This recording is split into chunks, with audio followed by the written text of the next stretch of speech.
మీ నడుము నుంచి కాలు వరకు మీరు నొప్పిగా ఫీల్ అవుతున్నారా? మంటగా ఫీల్ అవుతున్నారా? అంటే నడుము భాగం నుంచి ఒక కాలు మొత్తం మీరు నొప్పిగా అయితే ఫీల్ అవుతున్నారా? మంటగా ఫీల్ అవుతున్నారా? గరుకుగా ఫీల్ అవుతున్నారా? నంబ్నెస్గా ఫీల్ అవుతున్నారా? అయితే ఇది సయాటిక నొప్పి కావచ్చు. సో మై డియర్ ఫ్రెండ్స్, నేను మీ డాక్టర్ కాళిదాస్ మైత్రి. ఈరోజు అయితే మనము సయాటిక నొప్పి గురించి అయితే మనము ఈ వీడియోలో తెలుసుకుందాం.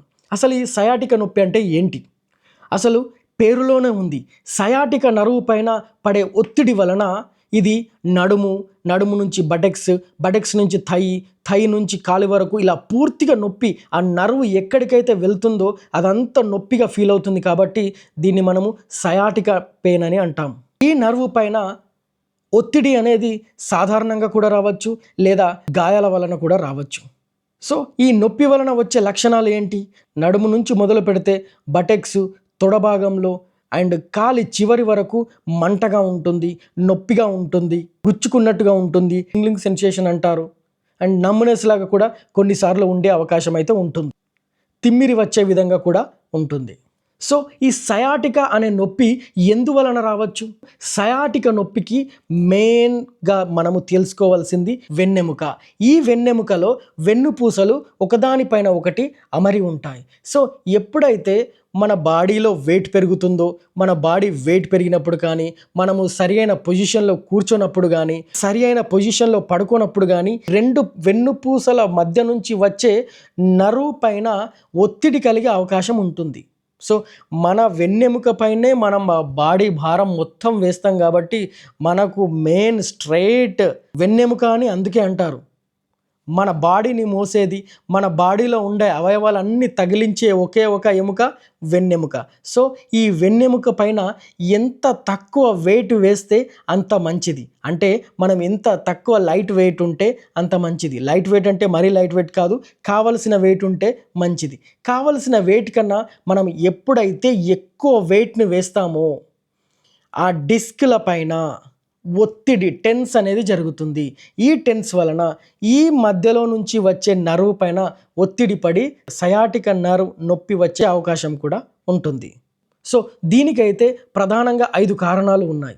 సో మొదటిది హెర్నియేటెడ్ డిస్క్ అంటారు అనమాట.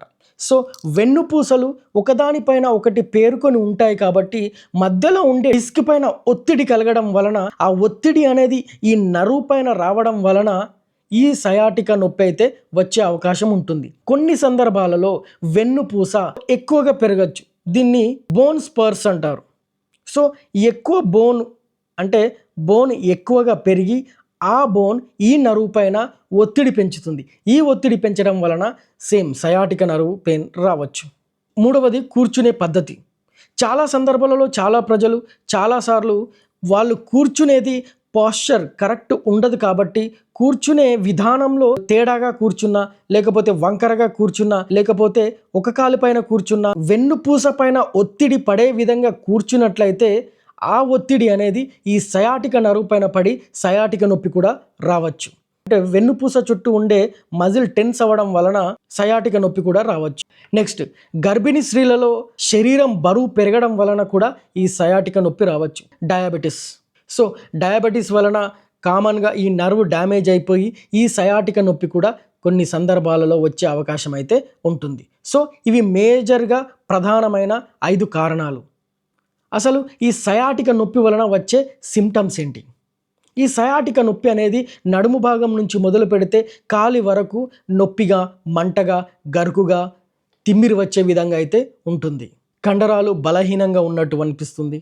ఏ కాలికైతే నొప్పి ఉంటుందో ఆ కాలికి కండరాలు బలహీనంగా ఉన్నట్టు అనిపిస్తుంది. ఎక్కువసేపు కూర్చున్నా, నడిచినా ఈ నొప్పి తీవ్రత ఎక్కువయ్యే అవకాశం ఉంటుంది.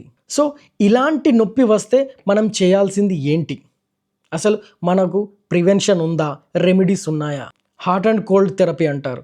హాట్ అండ్ కోల్డ్ థెరపీ అంటే చల్లని ఐస్ ప్యాక్స్ తోటి 1-2 రోజులు దీన్ని అలా కండరాల పైన ఉంచి తర్వాత వేడి వస్తువుతో లేదా వేడితో మసాజ్ చేసినట్లయితే కండరాలు రిలాక్స్ అయ్యే అవకాశం ఉంటుంది. కొన్ని ఎక్సర్సైజులు, కొన్ని స్ట్రెచెస్ కూడా ఉంటాయి. ఇవి మీ దగ్గరలో ఉన్న ఫిజియోథెరపిస్ట్ దగ్గరికి వెళ్ళినట్లయితే ఎక్సర్సైజెస్ అండ్ స్ట్రెచెస్ ద్వారా కూడా ఈ నొప్పి తగ్గే అవకాశం ఉంటుంది. ఎందుకు తగ్గుతుందంటే ఆ నరువు పైన పడే ఒత్తిడిని మనం ఎక్సర్సైజ్ ద్వారా అండ్ ఈ స్ట్రెచెస్ ద్వారా తగ్గించవచ్చు కాబట్టి ఈ విధంగా కూడా తగ్గే అవకాశం ఉంటుంది. మనం కూర్చునేటప్పుడు సరైన పొజిషన్లో కూర్చోవడం అనేది చాలా చాలా ఇంపార్టెంట్. సో ఇక మనం తీసుకునే డైట్ కూడా నర్వ్ డ్యామేజ్ కాకుండా కూడా కాపాడుతుంది. సో విటమిన్ B12 ఉండే ఎక్కువ డైట్ అయితే తీసుకోండి. Vitamin B12, magnesium, omega 3 fatty acids అనేటివి మన నర్వ్స్ని అయితే హెల్తీగా ఉంచుతాయి కాబట్టి వీటిని కూడా ఎక్కువగా తీసుకోవడానికి ప్రయత్నం అయితే చేయండి.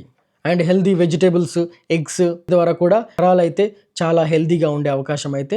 ఇవి అన్ని పాటించిన తర్వాత కూడా ఒకవేళ మీకు నొప్పి తగ్గనట్లయితే ఖచ్చితంగా మీరు మీ దగ్గరలో ఉండే డాక్టర్ని అయితే ఖచ్చితంగా సంప్రదించండి. ఒకవేళ మీకు రావడంతో నడుము నొప్పి ఎక్కువగా ఉన్నా, లేకపోతే తొడ భాగంలో ఈ తిమ్మిరి రావడము ఇలాంటివి ఎక్కువగా ఉన్నా కూడా వెంటనే మీరైతే డాక్టర్ని అయితే సంప్రదించండి.